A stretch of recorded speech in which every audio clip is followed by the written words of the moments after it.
In the autumn of 2015, a marine biology team working in the cold, current-swept waters off the Neptune Islands in South Australia clipped a small satellite tracker onto the dorsal fin of a mature female great white shark. She was in excellent condition, just over 16 feet long, weighing close to 2,000 pounds, not the largest shark the team had ever tagged, but far from small. The crew nicknamed her Matriarch, half as a joke about her size and half because of how unbothered she seemed by the boat, the cage, the divers. She swam off into blue water with the tag blinking quietly on her fin, and for 6 months, nobody heard anything more about her. Then, in the spring of 2016, the tag surfaced. Not attached to a living shark, just floating, exactly as it was designed to do once its programmed release date arrived, transmitting its stored data to a satellite before drifting to shore near Kangaroo Island. The scientists pulled the numbers. What they found made them go back and check the equipment for malfunction, because nothing about it matched a shark swimming freely through the ocean. The tag recorded a sudden, violent descent. In under 4 minutes, the depth reading plummeted from just under 200 feet to more than 1,600 feet. That alone was strange. Great whites do dive deep on occasion, but rarely that fast, and rarely without a clear reason like chasing prey into the depths. But the descent wasn't the detail that stopped the room. It was what happened to the temperature sensor at the same moment. Just before the plunge, the tag was reading close to the ambient ocean temperature for that depth and season. Cool, in the low 60s Fahrenheit. Then, within seconds of the dive beginning, the reading spiked to the mid-70s and held there, rock steady, for the rest of the recorded data. A tag drifting passively through cold water 1,600 feet down should read cold. Instead, it was behaving as though it had been swallowed. That's when the lead researcher on the project, a marine ecologist named Dr. Renata Voss, said the sentence that would define the next several years of her career. "I don't think Matriarch is missing. I think Matriarch is gone, and something else is wearing her tag now, in its stomach." Before anyone was willing to say a full-grown great white had been eaten, the team had to eliminate every animal that could plausibly explain the data. This is the unglamorous part of science, but it's also the part that makes the eventual conclusion credible rather than sensational. The first candidate was an orca. Killer whales are known to prey on great whites in a handful of documented locations, most famously off the coast of South Africa, where they've been observed executing a precise and almost surgical hunting technique to extract a shark's liver. It's a genuinely fearsome behavior. But orcas are shallow diving animals by nature. Even the deepest verified orca dives fall dramatically short of 1,600 feet, and orcas don't typically hold prey in a stomach for extended dives afterward. The feeding happens near the surface, fast, and the carcass is often left behind rather than swallowed whole. The depth alone ruled orcas out. The second candidate was a sperm whale. These animals are true deep divers, capable of descending far past a mile in search of squid, so the depth was no obstacle at all. But sperm whales are warm-blooded mammals with core body temperatures near 98 degrees Fahrenheit, far hotter than the 75-degree reading on the tag. And their entire feeding strategy revolves around soft-bodied cephalopods, not armored, muscular apex predators. A sperm whale swallowing a great white would be biologically bizarre on every level, and the temperature simply didn't fit either. Next came other large sharks, tiger sharks, oceanic whitetips, even a passing suggestion of a giant squid. Tiger sharks are notorious for attempting to eat almost anything, but the largest confirmed individuals top out around 14 feet. Nowhere near large enough to consume a 16-foot shark whole. A squid was quickly dismissed for a simpler reason. Squid are cold-blooded, meaning their body temperature simply matches the surrounding water. There would be no warm cavity to explain the reading at all. One by one, the team crossed out every plausible predator. Every animal large enough to reach that depth ran too warm. Every animal with a matching temperature profile couldn't reach that depth or wasn't built to swallow prey that size. The data had cornered them into an answer nobody wanted to say first. Dr. Voss was the one who finally put it into words during a team meeting. What if the predator was another great white shark, just an extraordinarily large one? It sounds almost absurd at first, but once you understand the biology, it stops being strange and starts being the only answer that actually fits every number on the tag. Great white sharks are not cold-blooded in the ordinary sense. They belong to a small group of sharks with a trait called regional endothermy, a network of blood vessels that acts like a heat exchanger, trapping metabolic heat generated by the muscles, and using it to keep the core body, stomach, eyes, and brain running several degrees warmer than the surrounding seawater. It's part of what makes them such efficient hunters even in cold water. A typical adult great white might run a stomach temperature somewhere in the high 60s to low 70s Fahrenheit. That's already close to the reading on Matriarch's tag. But the tag read a stable 75 degrees at extreme depth, in water barely above 45 degrees. That gap is too large for an average-sized great white to produce. Size changes the math entirely. A larger body carries more muscle mass, generates more metabolic heat, and, crucially, loses that heat more slowly to the surrounding cold, simply because a bigger body has less surface area relative to its volume. Scale a great white up significantly, and a sustained internal temperature in the mid-70s at extreme depth stops being an anomaly. It becomes exactly what the physics would predict. The depth fit too, once the assumption that great whites stay shallow was set aside. Tag great whites have been tracked diving past 3,000 feet in open ocean on documented occasions. 1,600 feet is deep, but it's well inside the range of a shark large enough and strong enough to make the trip while digesting a meal. Using rough estimates from shark predation research, which generally suggests a predator needs to be roughly double the length of prey it intends to swallow whole, the team calculated that whatever had eaten Matriarch would have needed to be somewhere in the range of 18 to 20 feet long, and likely weighing well over 3 tons. That places it at the very outer edge of confirmed great white sizes, and arguably slightly beyond anything formally measured and verified by scientists.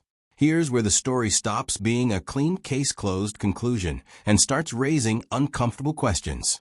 Marine biologists have collected anecdotal reports for well over a century describing great whites of 20 feet or more, fishermen's logs, old whaling accounts, occasional naval encounters. For most of that history, the scientific community treated these reports the way you treat any exaggerated fish story. Probably real animals, almost certainly remembered larger than they actually were. But there's a structural reason we might be systematically underestimating how big great whites get, and it has nothing to do with people lying or misremembering. It has to do with where we actually look.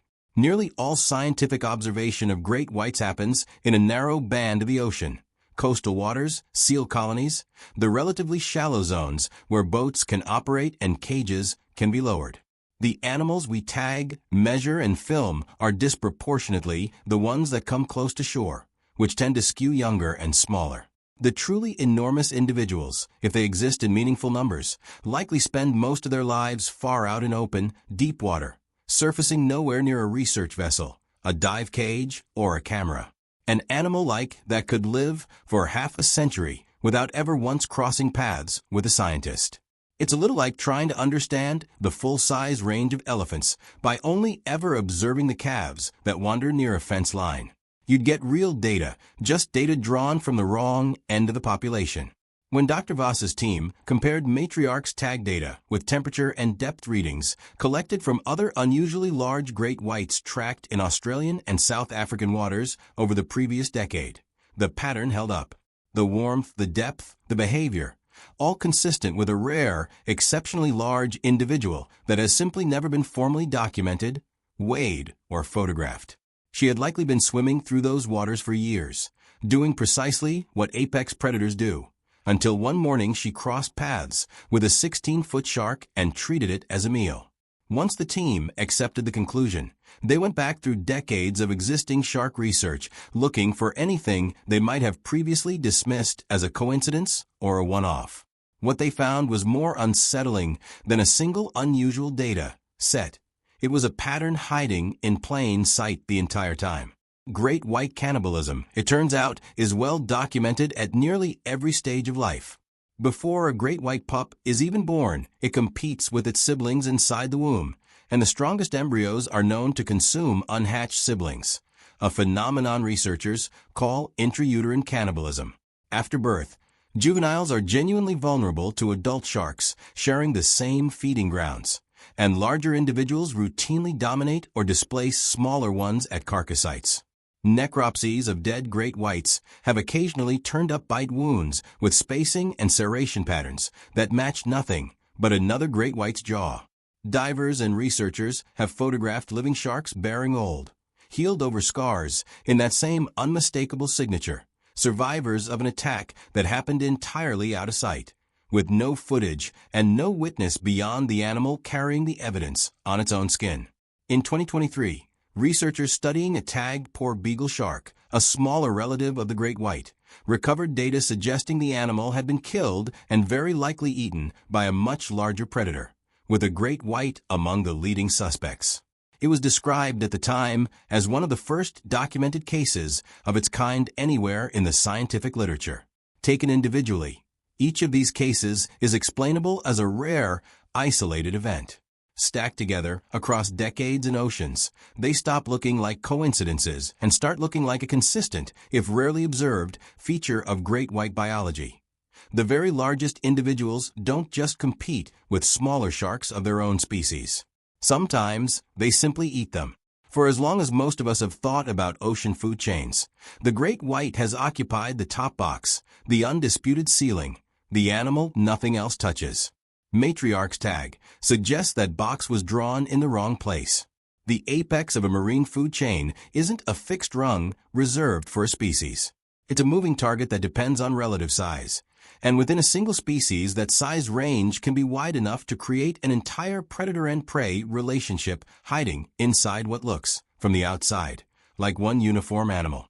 A 16-foot great white is undeniably a top predator by any conventional measure, until it encounters a 20-foot great white, at which point it becomes something else entirely: lunch. This has real consequences beyond simply being a startling fact.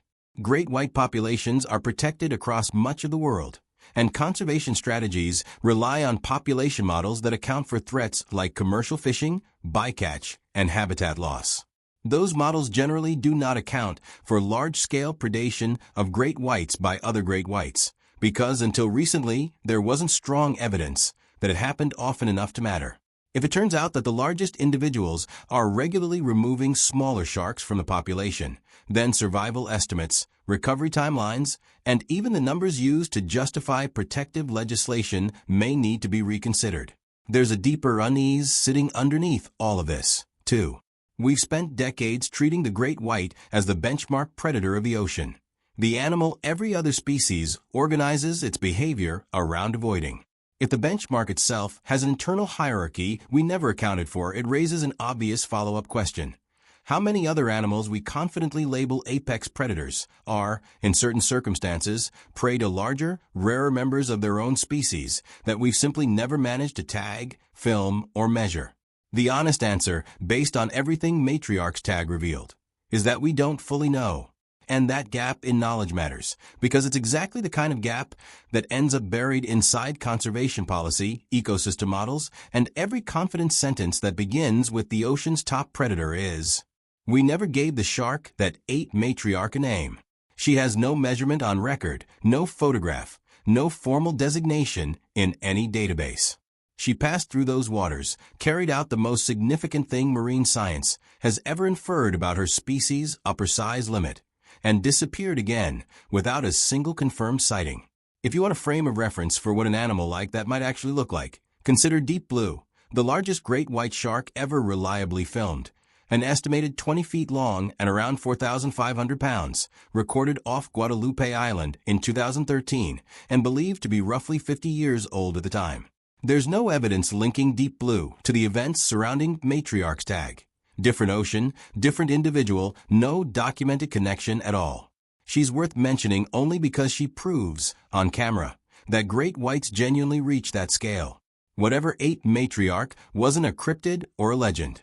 It was an ordinary shark of an extraordinary size, doing an entirely ordinary, if rarely witnessed, shark behavior. That might be the most unsettling part of the whole account. We tend to treat the ocean as a place we've already cataloged. Species named, ranges mapped, food chains drawn out in tidy diagrams with a clear animal sitting at the top of each one. But researchers are still identifying new large marine species in the current era, animals bigger than a human being that had simply gone unnoticed for generations. If we're still meeting animals that size for the first time, the assumption that we've already encountered the largest great white in the ocean starts to look less like established science and more like a comforting guess. Somewhere out there, another tag is likely already recording data on another shark, quietly logging a temperature and depth reading that won't make sense to anyone until the day it finally washes up on a beach and someone sits down to read the numbers. When that day comes, the ocean will probably still have a few more surprises left to explain.